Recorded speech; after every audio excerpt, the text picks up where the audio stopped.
পেয়ারা মাখা করার জন্য দেখো দুটো রসা পেয়ারা নিয়ে নিয়েছি। পেয়ারাটা কুচি করে কাটবো, পরিষ্কার জল ধুয়ে নিলাম, 2-3 বার ধুলাম।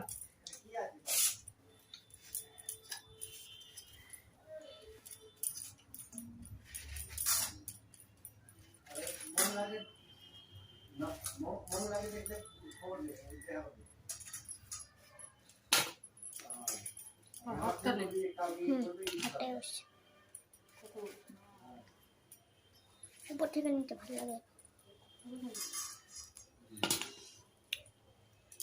কাটবো। লোডশেডিং হয়ে গেছে তো দেখো বাইরে চলে এসেছি পেয়ারাটা কেটে নিয়ে। এই দেখো ছোট করে কেটে নিয়েছি। তো এতে দেবো এবার বিট লবণ।